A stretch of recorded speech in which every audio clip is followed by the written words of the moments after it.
J'espère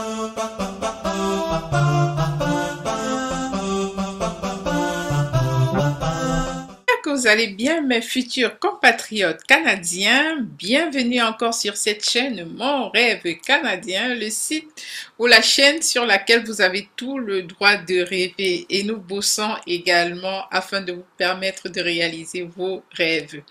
Aujourd'hui, je viens vers vous avec une nouvelle très importante, avec une très bonne nouvelle.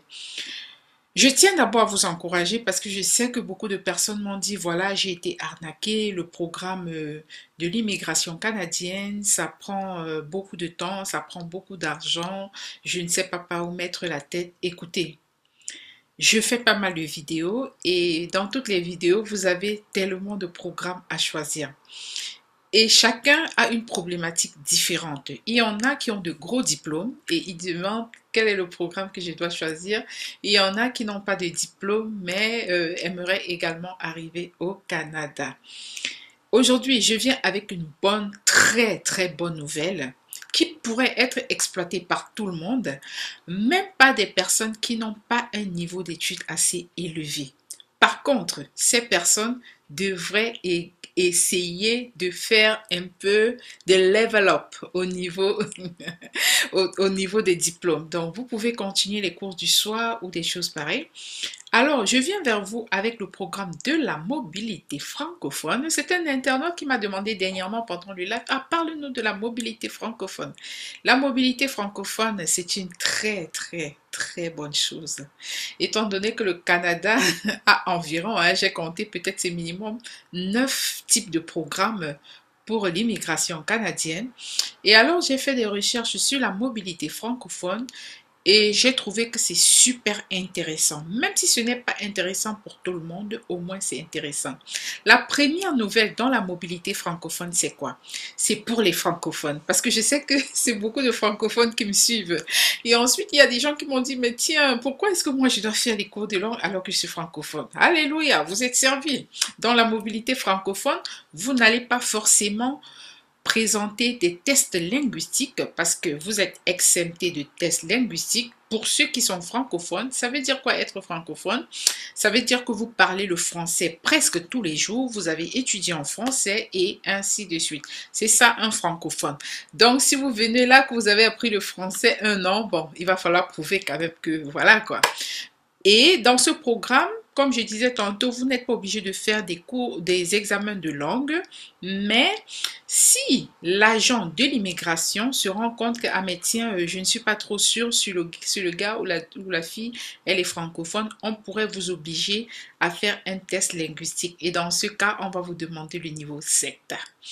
Donc, ici, comme je disais, première chose, première très bonne nouvelle, pas besoin de faire de tests linguistiques pour les francophones. Par contre, vous devez choisir tous les territoires au Canada, enfin, toutes les provinces et tous les autres territoires sauf le Québec. Donc, vous n'avez pas le droit de choisir le Québec. Et une autre nouvelle, très bonne nouvelle, vous savez, vous devez venir avec une offre d'emploi. Mais la bonne nouvelle, c'est quoi? La bonne nouvelle, c'est que l'employeur n'a pas forcément besoin de passer par l'EIMT. Donc, il n'a pas besoin de prouver ci, de prouver ça et ainsi de suite. Donc, l'employeur est exempt de faire un peu toute la paperasse. Par contre, il est tenu de payer ce que le gouvernement attend de lui. Et vous devez chercher du travail. Oui, vous devez chercher du travail. Donc, il faut préparer un CV. La mobilité francophone vous permet d'arriver ici en ayant trouvé du travail. Et vous n'êtes pas obligé de travailler en français, mais au moins on vous fait rentrer dans le cadre de la mobilité francophone. Maintenant, les points négatifs dans la mobilité francophone. Dans les points négatifs qu'il y a dans la mobilité francophone, comme j'ai dit tantôt, le Québec est exclu. Et puis bon, votre permis de travail, c'est 6 mois, mais vous pouvez étendre le permis de travail une fois sur le territoire. Et puis, c'est un permis de travail fermé. Permis de travail fermé veut dire que l'employeur qui vous fait venir, vous ne devez travailler que pour lui. C'est un peu ça le permis de travail fermé. Il y en a ouvert et il y en a fermé. Donc fermé, c'est un seul employeur et ouvert, bon, vous pouvez un peu aller voir ailleurs, quoi. Donc ça, c'est le permis de travail fermé. Toutefois, moi, je dis toujours, c'est une bonne nouvelle pour ceux qui disent que voilà, c'est important pour moi d'entrer au Canada. Et étant donné que c'est 6 mois, après, je dis, n'ayez pas peur. Parce que déjà, si vous faites 6 mois avec lui, c'est l'expérience canadienne. Et étant donné que l'employeur, certainement, si vous avez choisi au début, c'est qu'il y avait quelque chose de spécial. Donc, vous allez continuer à rester performant. Et ce que l'employeur va faire, c'est qu'il va prolonger le droit de travail pour quelques années. Je ne sais pas si c'est 2 ou 4 ans, mais même si c'est déjà 1 an, ça vous donne l'expérience canadienne, ce qui est vraiment, vraiment salutaire. Donc, oh là là, j'ai oublié de vous dire. Suivez la vidéo pour voir comment vous devez vous abonner, liker, partager et activer la cloche de notification. Donc alors, voilà comment vous pouvez vous abonner. Donc vous arrivez là sur la chaîne, soit vous cliquez là pour vous abonner, soit vous cliquez ici pour vous abonner. Et ensuite, n'oubliez pas d'activer la cloche de notification. Donc voilà, vous cliquez sur toutes. Et puis vous likez et ensuite vous partagez. Merci beaucoup.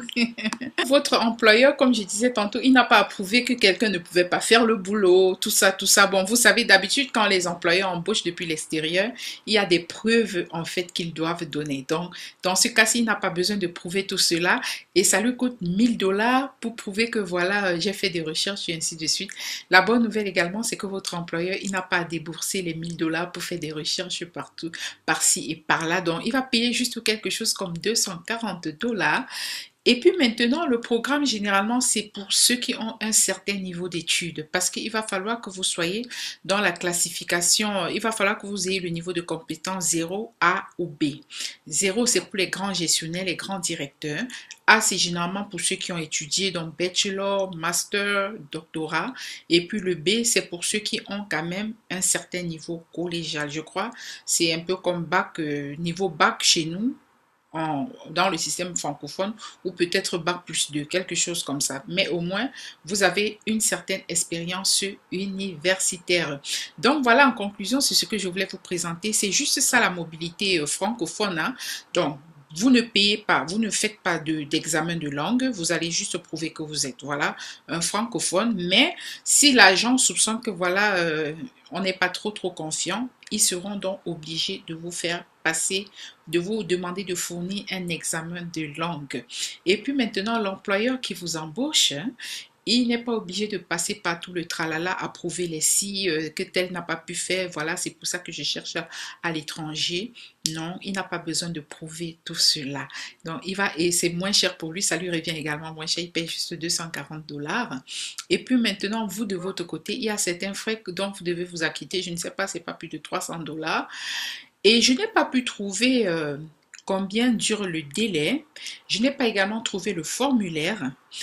Et je n'ai pas non plus trouvé combien est-ce que vous devez présenter des preuves de fonds. Moi, voici ce que je vous dirais.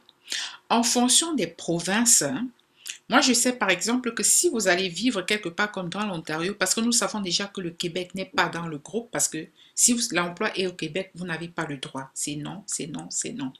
Par contre, je sais que si vous allez vivre dans une province peut-être comme l'Ontario, et que vous venez pour travailler pour 6 mois, déjà vous avez quand même le droit de travail, donc ça prouve que vous aurez un salaire. Mais moi je dirais, si vous êtes capable de leur dire que voilà, hein, ok, je ne sais pas si ils vont vous demander une preuve de fonds, mais pour les 6 mois, si vous prévoyez peut-être un 10 000, un 12 $, sachant que quelque part comme dans l'Ontario, pour une seule personne, vous aurez besoin de 2000 $ par mois pour vivre. Après, comme je dis encore, puisque vous êtes venu grâce à une offre d'emploi, cela suppose que vous avez un salaire, mais on ne sait jamais. Donc, c'est ce que je voulais vous présenter.